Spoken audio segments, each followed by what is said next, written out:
Good morning. Namaste. So, what has come to me after being away for a couple of weeks is that I wanted to talk about this idea of desire. And I begin with a question. Who in this room has absolutely no desires in their life? God, I'm good. It says in my notes, no one will raise their hand. How could we? Of course we have desires. We come here, we have things that we want to experience. We have preferences. How if we didn't, well, I don't want to start there. Let me start by giving you the words of a highly evolved person. Sangstan was the third Zen patriarch, and his famous quote is, the great way is not difficult for those who have no preferences. I absolutely agree. But so what? Are we not supposed to have preferences? Are we all going to just be the same? Are we all just being in bliss and unconditional love sounds wonderful, but somehow I think that belongs in some other life experience, not this one, because we come in. I've seen little kids, they already have their preferences. They already have the way that they desire the world to be for them. They have their desires. They really do. They let you know when they want food or they would like to have their rear end refreshed. They tell you.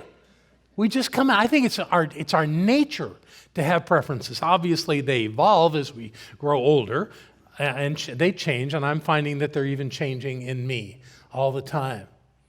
But a life without desire just seems like a wasteland to me. It doesn't say anything that makes me want to hold to it and be a part of it. So I'm going to always have desires, and I'm going to expect people around me to have desires.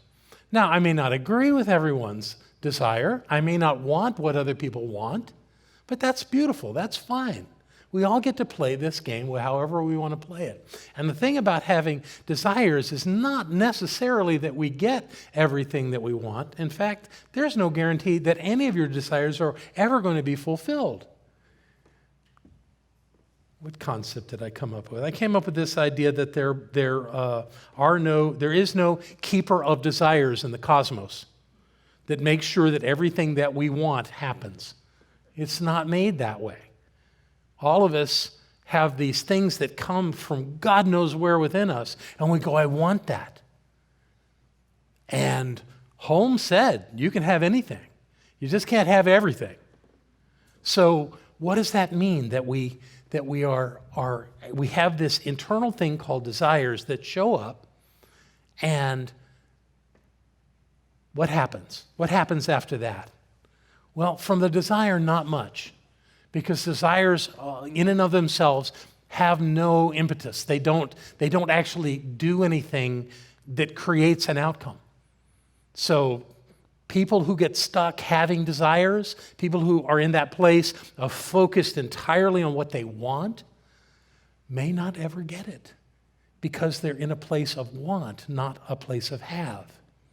And that makes all the difference in the world. So when you focus too much on what you want and you keep repeating over and over again that I want this, I want this, I want this, you're kind of affirming that you don't have it.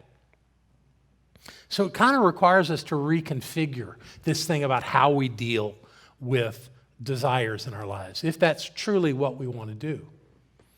And there are lots of people that have desires that never even get close to being fulfilled. Intelligent, capable people, the same God beings that we are. But I think we have an edge here.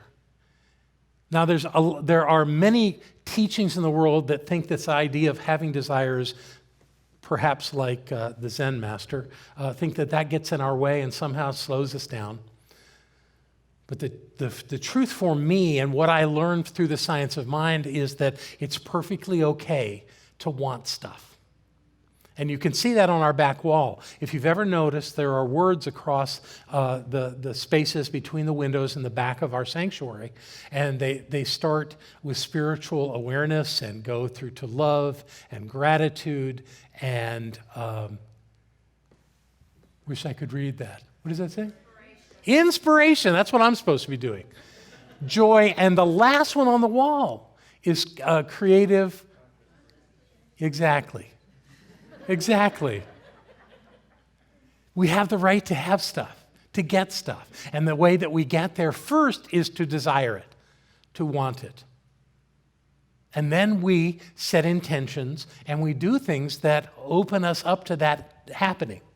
And that's all perfect and wonderful.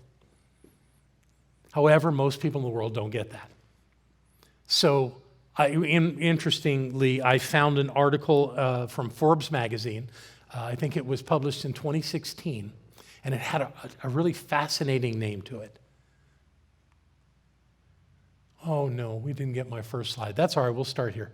The top 8 things people desperately desire but can't seem to attain. Nah, you don't have to guess about what the first one is. The top 8 things people desperately desire but can't seem to attain. Well, I'll start right there. They desperately desire them, which gets in their way. I already said that. But that desperation intensifies that whole idea of wanting it. And that will not get you there. That will not get you there. Let me give you another angle on how this can work. This is what desire is for. Desire is like looking through some kind of a tube and focusing myopically on something that you want. So the desire, being the tube, directs you toward the thing that you want. It doesn't actually take you there, but it starts there. It's to where you're focused and you say, yes, this is what I want. And obviously the first thing on the list from Forbes was happiness. People want to be happy. If you've been coming to this center any length of time at all, you know that it's all about happiness. Barbara taught me that. Barbara said, the most important thing is to be happy. I'm going, no, the most important thing is to be clear. And finally I got clear, and the most important thing is to be happy. Because when you're happy, your energy is light and you can actually accomplish things. You can be clear and be very, very intense and have an energy that isn't going to be all that creative. But happiness is a great place to create from. Now, most people would, in this particular survey, thought they couldn't have happiness because they had to have something happen before they could be happy. They had to have the job of their dreams. They had to live in the house of their dreams. They had to have the partner that was perfect in every way, and then they could be happy. Well, you wonder why they can't seem to attain it. It's because they think that happiness comes from something outside, from some condition in our lives, and it doesn't. And as Barbara always taught us, if you want to be happy, be happy. Just be happy. Choose happiness. That's the way to do it. And we can all do that. Some of us don't want to. We want to be belligerent. Go, I don't have what I want. I'm not going to be happy. Think about this. Perhaps if you were happy, you could create the thing that you want. We're all doing it backwards if we're doing it that other way. And that's why it's number 1 on Forbes' list of unattainable desires. Let's see what the second one might be. Enough money. It seems that in surveys that it doesn't matter how much money you have. Most people want more. Most people think they don't have enough. Millionaires, people living in poverty, equally feel they don't have enough. Isn't that weird? But it's true. And it's true because there's that sense within them that money would fix anything. If I just had enough money, I could just do it and pay and everything would work out fine. That's not it. And one thing that I teach my students when we do classes, and every summer we do our prosperity classes, is don't get caught in this idea that you that if you have more money, that things will be different in your life, and that you should, which is what we do our affirmative prayer called spiritual mind treatment, that we should all be treating for more money. I invite people not to do that, because focusing on money really doesn't take us where we want to go. In fact, most people who say that they want more money in their lives don't get more money in their lives. But I have an illustration of someone who I observed a few years back that had this one figured out. He was trained as an engineer, and I met him at a stock trading seminar. They were teaching the participants how to trade stocks effectively and make money at it. And the teacher was the one that was the engineer. He wasn't practicing engineering anymore. He was actually teaching trading and doing his trades with stocks online. And apparently in a 3-year period, he moved from living with his wife in a home in San Francisco, an average apartment home, to 3 years later being in the top 1% of money earners in the United States. In 3 years, when he moved away from engineering and did this other thing.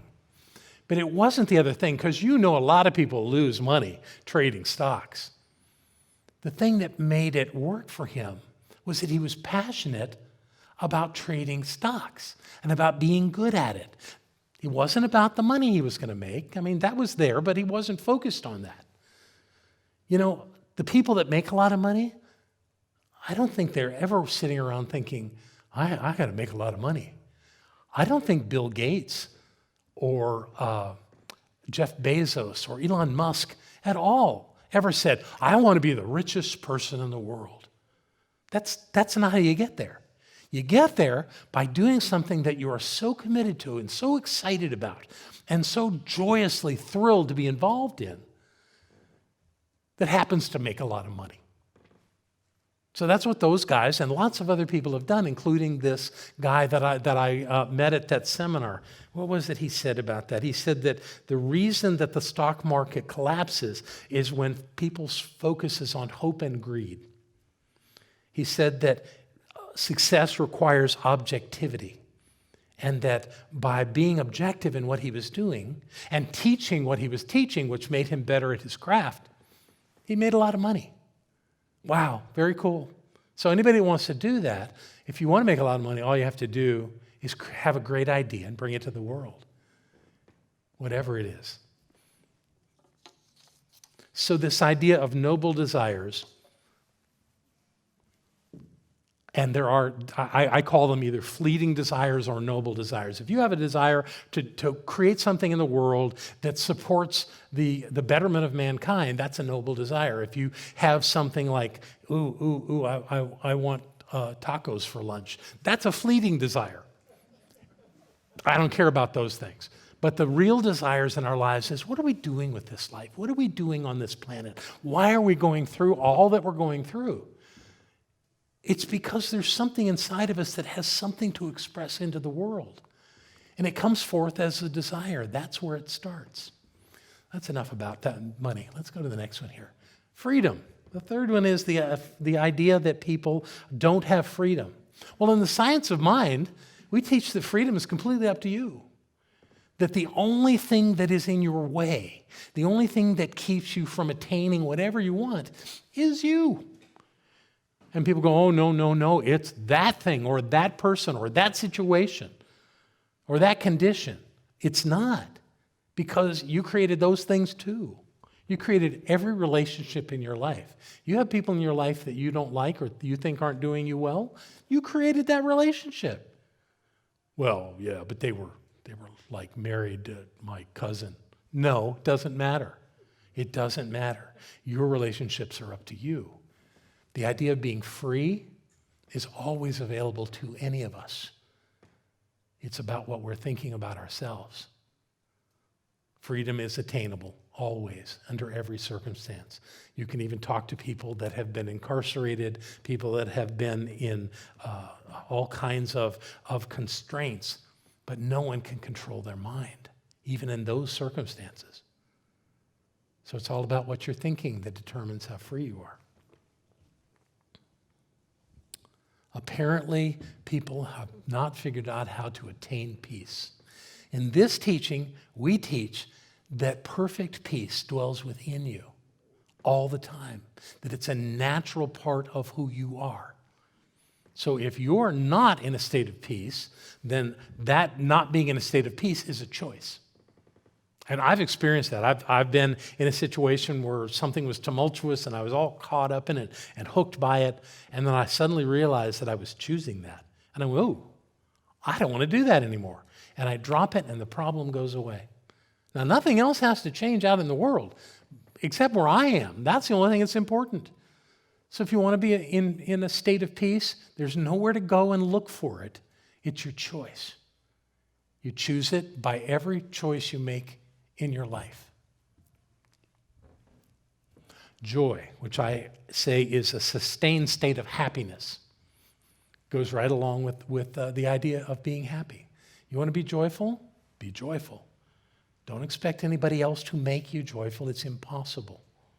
Oh, if I was just in a better relationship, that would make me joyful. No, it wouldn't. It's your choice to be joyful. You're the one that puts the conditions on your life, just like I put conditions on my life. And every time I put a condition there, I'm blocking my own way and holding myself back. And no, we don't have to do that. We don't. We can choose joy at any moment. Joy is one of the ones on the back wall. Balance, isn't that a good one? The idea of being balanced in our life is completely up to us. I've been teaching for years that there are only 4 categories that contain the things that are going on in our lives. Our health, our relationship to money or wealth, our relationship to others, and what we bring to the world, our self-expression into the world. That's it. Those 4 categories. Everything fits. Sometimes some things fit into more than one, but that's it. That's it. We as human beings have those 4 things to balance. And if we can balance focused on our health, on our wealth, on our relationships, on our self-expression, we can live a balanced life. It takes some attention. It doesn't happen naturally. We gravitate to the things we're better at, the things that naturally cause us to think that we're doing a good job, and we kind of avoid and don't give as much attention to the things that are kind of crumbling around us. But when we do, when we understand that those are all important and give them equal time, everything balances out. Everything. Balance is a natural state for us if we'll just allow it to be.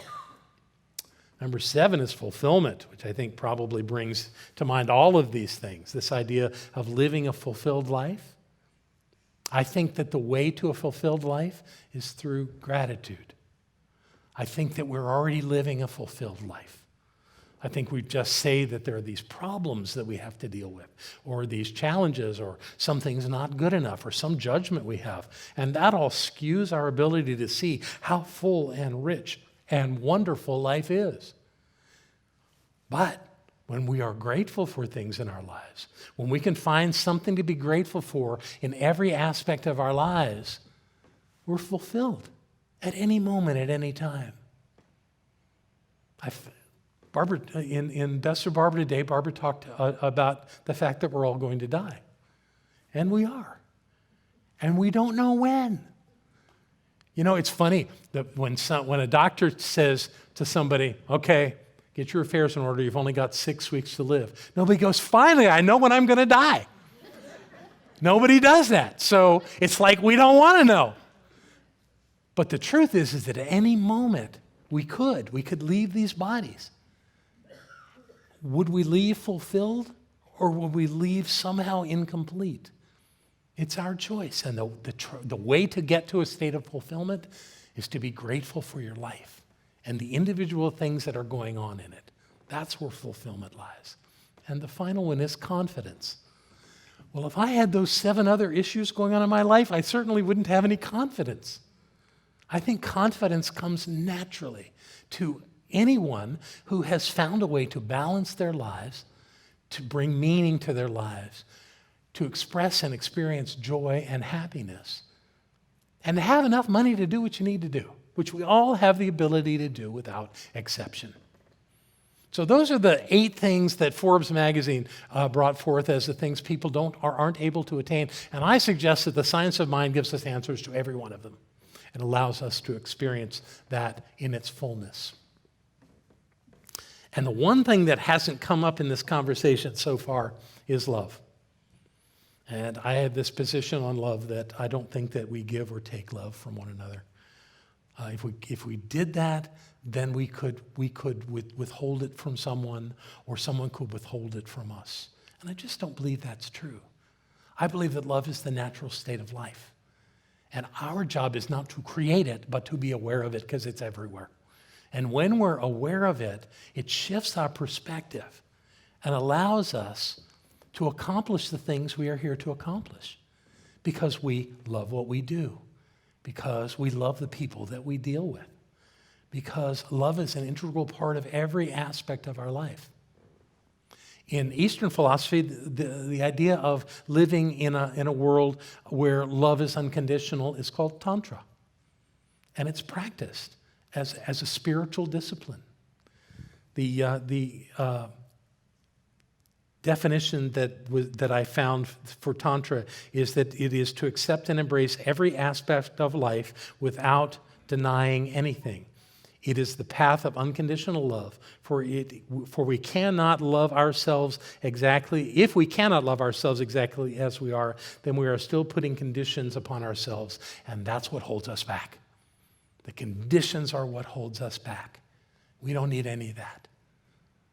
So I tell you today that this idea of having desires in your life are a good thing, but take them to the next step. Use them like a hollow bone to see the place that you're going, and then go there. Go there in your mind. Go there in your physical actions. Go there in your way of being yourself in this world. You cannot be denied. The only thing that keeps you from having exactly what you want is you. And for me, it's me. And we can all move beyond that. We can all know a better way to be in the world by simply being our full expression of the divine, because that's who we are. I have one more quote from Ralph Waldo Emerson, one of Holmes' teachers. He says, "Circumstances do not make us who we are. Circumstances reveal to us our true identity." So those things out in our life that we desire, or that we desire to go away, all of that is our true identity. It's okay. We're allowed to have the things that we want. I give you permission to go live your life and have all your desires revealed to you beautifully, wonderfully, delightfully, because you are the presence of the divine. You are God in physical form, and all is well, because it's all God, and so it is. Thank you.